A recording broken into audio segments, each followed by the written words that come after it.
Well, I'm Jim Geringer. I'm from Wyoming, former governor of Wyoming, spent 8 years at that job, but now currently working with Environmental Systems Research Institute. Well, I was on one of the panels that was dealing with how do we develop an Earth observation policy. The Earth observation is fundamentally gathering data. My emphasis was on the synthesis of information. We have all these data sources that are out there. They deal with the human side of things as well as the natural side of things. How can we integrate that to make better individual decisions, better government policy? A lot of the emphasis on the panel today was how do we guide better federal government choices and what to invest in and how to go about it and then how to manage it. The two of us on the panel talked about the increasing role of the private sector with severe budget constraints in all levels of government. How can the private sector engage better? And I think we clearly heard this morning the private sector is already doing it. They're generating a lot of the data, they're financing things on their own, they're seeing the benefit of it, but they are also partners with several different levels of government in helping put things together that complement the federal mission as well as benefit the private sector or local governments and others as well. But we know that we're dramatically affected by what goes on in the ocean.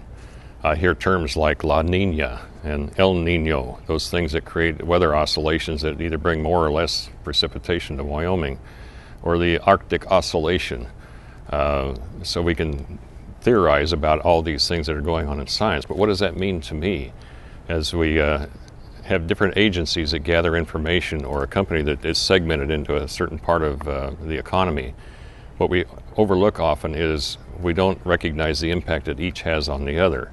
So for instance, the oceans might be the place where people harvest shellfish. Well, that shellfish might be contaminated with something that can affect human health.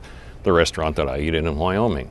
So the interrelationship of things, when the federal government operates independently, like Interior manages its resources on the public lands or the minerals that are under them, they can't do that independently of the Environmental Protection Agency because a lot of the endangered species or even invasive species that we'd like to get rid of can affect what goes on those same lands. Likewise, agriculture is not a standalone entity. People conduct agricultural activities on any number of public and private lands, and federal lands are intermixed with private lands. So you look at all of those activities, each has an impact on the other. In many ways, it's a mirror of what goes on in our own personal lives. We have to make choices recognizing that nothing I do stands alone. I might think it's my decision alone, but I'm going to affect somebody else by what I do or didn't do.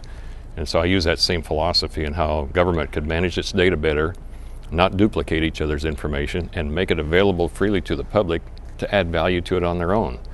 Not all wisdom resides in the federal government. One of the more powerful ways are the tools that synthesize information and display it. I work in an industry with, we call it geographic information system software, and it gives the ability to visualize via a map, and not just a paper map, but a dynamic map that you can bring up on the web that allow you to bring in different data sets and layer over it.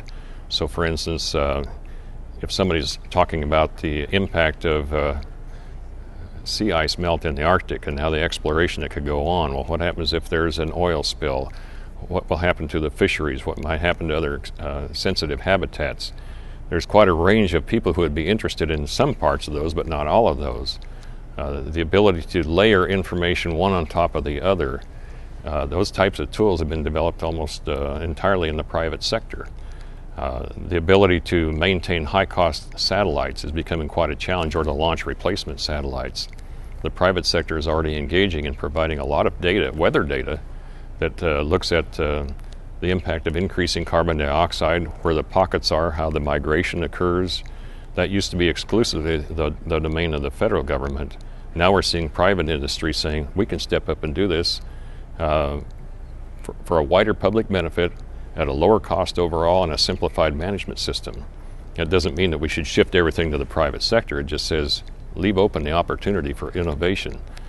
Now, a lot of the high-cost data that's gathered that only the government has the ability to finance, that data in turn is made available freely to the private sector where they can add value to it for the benefit of the population.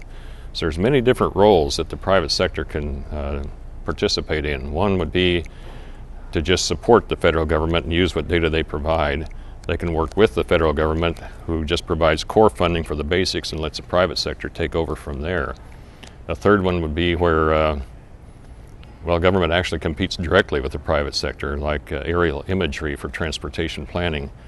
That's an area you probably just turn over to the private sector, and states and as well as federal government ought to evaluate that. And then the last area would be, let's take a new look of all the things that are being done in say at the public expense right now through taxpayer dollars, and is there a way where a collaborative process could be set up to transfer some of these functions to the private sector and then assess whether or not it's been effective. I think there's a whole new path of opportunity there that we could move down and evaluate during these difficult budget times where there's just doesn't seem to be enough money to go around for the high priorities.